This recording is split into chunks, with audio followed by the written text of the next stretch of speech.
తన ఇంటిపై దాడి చేసిన నేతలు కాలరెత్తుకొని తిరుగుతున్నారని, బాధితులమైన తాము మాత్రం న్యాయం కోసం పోలీస్ స్టేషన్ చుట్టూ తిరుగుతున్నామని అంటున్నారు ఆ నేత.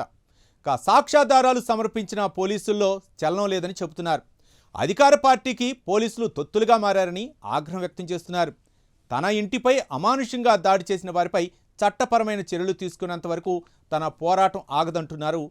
ఏపీ డీజీపీ కార్యాలయం వరకు ఈ నెల 29న పాదయాత్ర చేస్తారని ప్రకటించారు. భయపడి రాజీపడి బ్రతకటం తన వల్ల కాదని, ఎదురొడ్డి పోరాటమే తన లక్ష్యం అంటున్నారు. ఇంతకీ ఎవరా నేత, ఏమిటా కథ? Let's watch the story.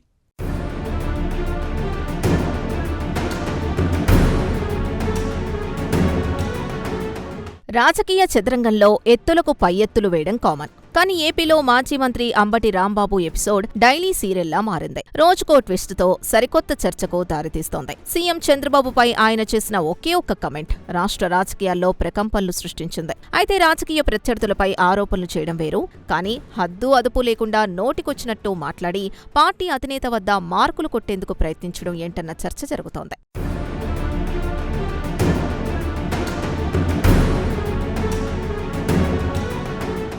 ఇక తన ఇంటిపై దాడి కేసులో అంబటి రాంబాబు పోరాటం కొనసాగుతోంది. దాడి చేసిన వారిపై కఠిన చర్యలు తీసుకోవాలని డిమాండ్ చేస్తూ ఇప్పటికే అంబటి అనేక కార్యక్రమాలు చేపట్టారు.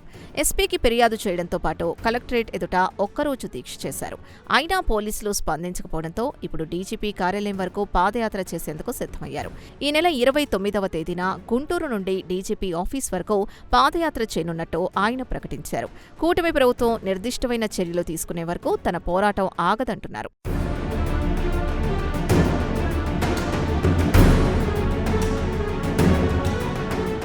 గుంటూరు జిల్లా వైసీపీ అధ్యక్షుడిగా అంబటి రాంబాబు ప్రజా సమస్యలపై ప్రభుత్వంపై అలుపెరగని పోరాటం చేస్తున్నారు.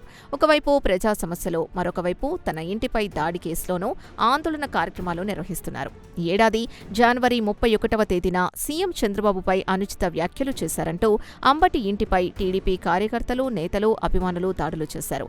సీఎంని దూషించారంటూ అంబటిపై కేసు నమోదు చేసి అరెస్ట్ చేశారు. అయితే జైలు నుంచి వచ్చిన తర్వాత అంబటి తన ఇంటిపై దాడి చేసిన వారిని గుర్తించి చట్టపరమైన చర్యలు తీసుకోవాలని డిమాండ్ చేస్తున్నారు.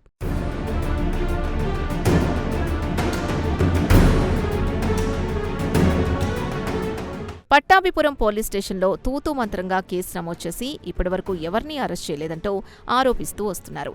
గత నెలలో కలెక్టరేట్ వద్ద తన ఇంటిపై దాడి చేసిన వారిని అరెస్టు చేయాలంటూ ఒక్కరోజు దీక్ష చేపట్టారు. ఉమ్మడి గుంటూరు జిల్లాలోని వైసీపీ నేతలంతా అంబటి దీక్షకు మద్దతిచ్చారు. ఇప్పటికే పలుమార్లు ఎస్పీని కలిసిన అంబటి రాంబాబు చట్టపరమైన చర్యలు తీసుకోవాలంటూ డిమాండ్ చేస్తూ వచ్చారు.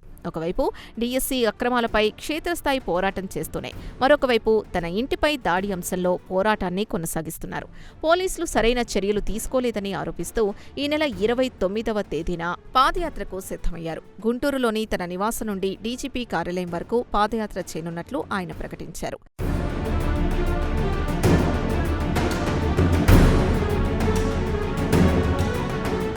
పాదయాత్రలో జిల్లా నాయకులు, కార్యకర్తలు పెద్ద ఎత్తున పాల్గొనాలని పిలుపునిచ్చారు. ప్రభుత్వంపై ముప్పేట దాడి చేసేందుకు అంబటి సిద్ధమయ్యారట. పార్టీ నేతలందర్నీ కలుపుకొని వెళుతూ సుదీర్ఘ పోరాటానికి రంగం సిద్ధం చేసుకుంటున్నారట. కూటమి ప్రభుత్వాన్ని గద్దెదించే వరకు ముప్పేట దాడి తప్పదంటున్న అంబటి రానున్న రోజుల్లో ఏ విధంగా ముందుకెళ్తారో వేచి చూడాల్సిందే.